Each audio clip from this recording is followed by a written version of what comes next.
मुझे ना बचपन से, जब से हमने सोलर सिस्टम की पिक्चर्स देखते हैं जब बचपन में, तो पहले 9 प्लैनेट्स थे, फिर 2006 में if I am not wrong उसको 8 प्लैनेट डिक्लेयर किया गया, प्लूटो को हटाया गया सोलर सिस्टम से। द थिंग इज कि मुझे ना बहुत ज़्यादा फैसिनेटिंग लगता है सैटर्न को देखना।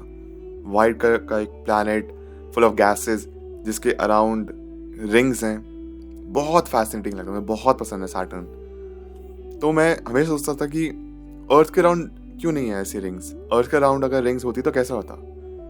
फिर इसके बारे में जब पढ़ा, रिसर्च करी, वीडियोस देखे, बहुत इधर और उधर से जब ज्ञान लिया तो पता चला कि एक्चुअली बहुत अच्छी बात है कि अर्थ के अराउंड रिंग्स नहीं है। बिकॉज अगर ऐसा होता तो ह्यूमन लाइफ बहुत डिफिकल्ट होती है। हर छोटी से छोटी चीज एक बड़ा इम्पैक्ट क्रिएट करती ही करती है। एंड शायद एज पर सम थ्योरीज एक्चुअली अर्थ के अराउंड थी रिंग्स, एक टाइम पे हुआ करती थी, जो कि बाद में जाके मून बना।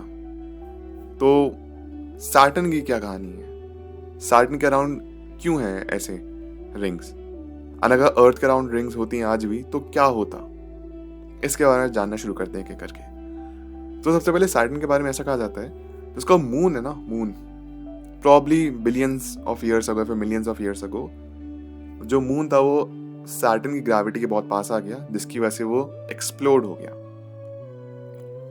एंड वो टूटते टूटते इतना पतला हो गया कि it's made up of ice and dust and other particles, वो उसके अराउंड मूव करने लग गया, सैटर्न के अराउंड ऑर्बिट करने लग गया। जैसे हम ऑर्बिट करते हैं अराउंड सन, सिमिलरली उसका जो मून था वो सैटर्न के अराउंड ऑर्बिट करने लग गया।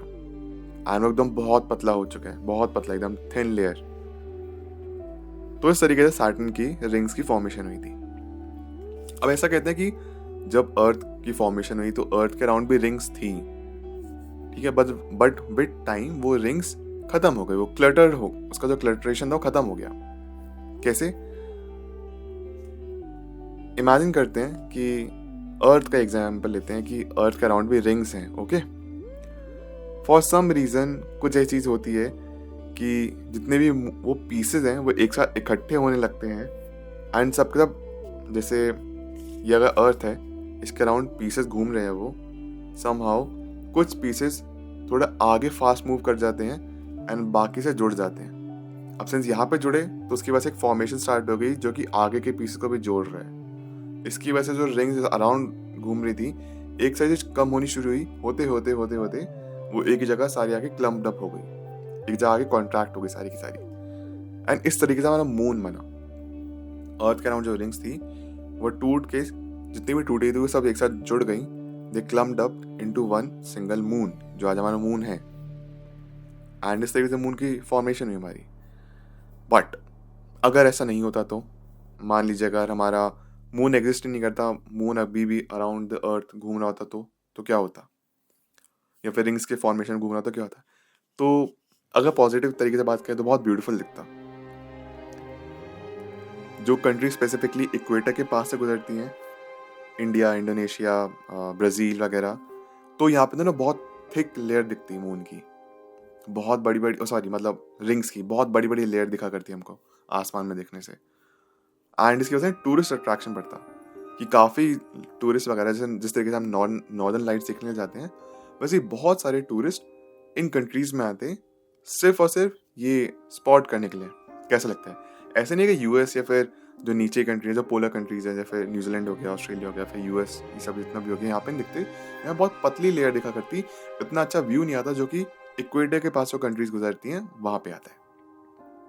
एंड लोग यहाँ पे आते तो टूरिज्म बढ़ता, स्पेसिफिकली इन स्पॉट्स पे, कि आप यहाँ पे देखें, यहाँ पे रिंग्स दिखेंगी, रात का व्यू अलग होता, दिन का व्यू अलग होता, तो टूरिज्म बढ़ता, काफ़ी दिखने में सुंदर लगता, मज़ा आता। इनफैक्ट काफ़ी एआई जनरेटेड वीडियोस भी इसके ऊपर, जहाँ पे आप देख सकते होंगे कि अगर अर्थ के अराउंड रिंग्स होते तो कैसा दिखता, काफ़ी अच्छा दिखता। बट इसके साथ साथ क्या होता, इसकी वजह से जो सनलाइट है वो प्रॉपर तरीके से अर्थ पे नहीं गिरती, जिसकी वजह से जो अर्ली सिविलाइजेशन थी उनकी डेवलपमेंट अलग तरीके से होती, अलग कल्चर बनता, जिसकी वजह से शुरुआत ही अलग होती है, टोटली डिफरेंट शुरुआत होती। हर चीज़ एक रीज़न की वजह से हुई है इस अर्थ पे, इस यूनिवर्स में। बहुत माइन्यूट चीज़ें होती हैं, लेकिन बहुत बड़े बड़े रीज़न की वजह से होती हैं। हमारा जिंदा रहना भी, हमारा सांस लेना भी, सब कुछ बहुत परफेक्टली तरीके से फॉर्मेशन है इस यूनिवर्स में। तो अब सनलाइट अगर अर्थ पे ढंग से नहीं गिरती बिकॉज वो रिफ्लेक्ट करती, जिसकी वजह से क्रॉप्स फार्मिंग में बहुत ज़्यादा दिक्कत होती, ठीक है, खाने की कमी रहती, ह्यूमंस उतना ग्रो नहीं कर पाते, उतनी ऑक्सीजन क्रिएट नहीं हो पाती। ऊपर की बात और है, लेकिन जो खासतौर पर इक्वेटर वाली कंट्रीज है मेजरली सफ़र करती बहुत ज़्यादा। वेदर चेंज, क्लाइमेट चेंज हमको देखने को मिलते हैं। एंड रात जो होती हैं आवाज़ भी ज़्यादा डार्क होती क्योंकि मून लाइट नहीं आ पाती। तो खासतौर पर जितने भी नॉक्टर्नल एनिमल्स हैं, जो रात के प्राणी हैं, वो नेविगेट भी नहीं कर पाते शायद, उनके अलग दिक्कतें होती क्योंकि वो मून लाइट के ब्याह पे अपना आपको सर्वाइव कर पाते रात को। अब मून लाइट ही नहीं दिख रही है, अंधेरा एकदम, तो वे कैसे वो सर्वाइव करते? इकोसिस्टम खराब हो जाता हमारा, फिर टोटली एक डिफरेंट इकोसिस्टम होता। इसी का जब हम अपनी सैटेलाइट्स भेजते हैं ऊपर, वो और भी ज़्यादा डिफिकल्ट हो जाता। कभी भी किसी भी रॉक से, किसी भी उस पार्ट से हमारी सैटेलाइट टकरा सकती थी, इसकी वजह से जीपीएस में दिक्कतें आती, सैटेलाइट बहुत ज़्यादा प्रॉब्लम्स क्रिएट होती जस्ट बिकॉज हमारे पास सैटेलाइट्स नहीं होती। तो बहुत ध्यान से मॉनिटर करना पड़ता उनको। एंड डेफिनेटली कभी ना कभी ऐसा होता, कितना भी अपने मेजर ले लें, कितना भी कैलकुलेट कर लें, सैटेलाइट किसी ना किसी से टकराती। स्पेस ट्रैवल भी उतना डिफिकल्ट हो जाता क्योंकि उन रिंग से बाहर निकलना अपने आप में बहुत बड़ा चैलेंज होता, बहुत बड़ा चैलेंज। शायद स्पेस ट्रैवल जो कि 1969 में हो पाया था, वो तब होता भी नहीं, और भी कुछ साल ज़्यादा लग जाते। और जब खाली आसमान था, जब खाली स्पेस था, तब इतना टाइम लग गया। जब रिंग्स होती और कितना टाइम लग सकता था उनसे बच के बाहर निकलना। जो यूनिवर्स की जानकारी हमें मिल पाती है वो भी शायद इतना क्लियर तरीके से नहीं मिल पाती, उससे भी अलग प्रॉब्लम्स होती।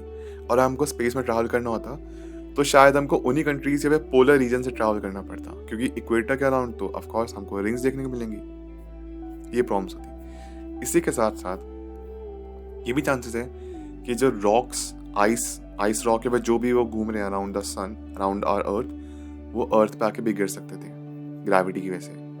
वो गिरते, जिसकी वजह से बहुत भारी नुकसान होता, बहुत ज़्यादा नुकसान। ये भी चीज़ें होती। तो इसलिए जैसे मैंने आपसे कहा कि बहुत परफेक्ट तरीके से बना हुआ सब कुछ, ये भी वन ऑफ दोज रीजंस हैं जिसकी वजह से ऐसे बना है। बट सोचने में तो बड़ा मज़ा आता है कि अगर अर्थ के अराउंड रिंग्स होती, काफ़ी ब्यूटीफुल लगता, लेकिन हमारा जो पूरा एनवायरनमेंट है वो टोटली डिस्टर्ब हो जाता, टोटली डिफरेंट, टोटली अलग। शायद सिविलाइजेशन हो भी नहीं पाती, फिर हम अलग तरीके की सिविलाइजेशन होती, जो कि शायद जिनको सर्वाइवल के लिए कम सनलाइट चाहिए, या फिर हम अंधेरे में भी सर्वाइव ज़्यादा कर सकते हैं। इस तरीके की हम सिविलाइजेशन बनती, इस तरीके का हमारे अंदर एवोल्यूशन देखा जाता है ह्यूमंस में। बट व्हाट इफ एक दिन कोई एस्ट्रॉयड आके अर्थ से टकराने वाला हो, पर वो उससे पहले ही टूट जाए, एंड वो भी फिर अर्थ के अराउंड ऑर्बिट करने लगेगा, एंड मे बी हमारे मून से टकरा जाए वो। तो अगर हमारे बाय द वे अगर हमारा मून भी थोड़ा और पास आ गया ना, तो भी हो सकता है वो टूट जाए और अर्थ के अराउंड ऑर्बिट करना स्टार्ट कर दे, या फिर कोई और एस्ट्रॉयड आ रहा हो, वो अर्थ के अराउंड टूट जाए और अर्थ के अराउंड ऑर्बिट करना स्टार्ट कर दे। इसकी वजह से ओशंस वगैरह का भी फर्क पड़ता। तो हर चीज़ पे बहुत ज़्यादा फर्क पड़ता। भले ही हम सोचते हैं दिखने वाला फैसिनेटिंग होता, अर्थ के अराउंड भी रिंग्स होती, बट बीइंग प्रैक्टिकल हमारी लाइफ डिफिकल्ट हो जाती, एवोल्यूशन में बहुत दिक्कत आती। या अगर आज भी ऐसा हो जाता है तो ठंड ज़्यादा होने लगेगी, सनलाइट ब्लॉक होगी, जिसकी वजह से फार्मिंग में दिक्कत आएगी, पेड़ पौधे उतने अच्छे तरीके से ग्रो नहीं कर पाएंगे, ऑक्सीजन की कभी कमी हो जाएगी। तो बहुत सोचना पड़ेगा इन सब चीज़ों से कैसे टैकल करना, अगर ऐसा होता है भी है तो। बट एनीवे, आप मुझे बताइए कि आपके क्या पर्सपेक्टिव है, आपके क्या थॉट्स हैं इस पॉइंट ऑफ व्यू से कि अगर अर्थ के अराउंड भी सैटर्न जैसे रिंग्स होते तो कैसा लगता है आपको? कुछ आप अपने से ऐड करना चाहते हो, प्लीज़ मुझे साथ जरूर करना in the comment section below. And मेरा नाम Abhineet Bhardwaj, and I will see you in the next one with a new topic. Thank you so much for watching this video. Take care, bye.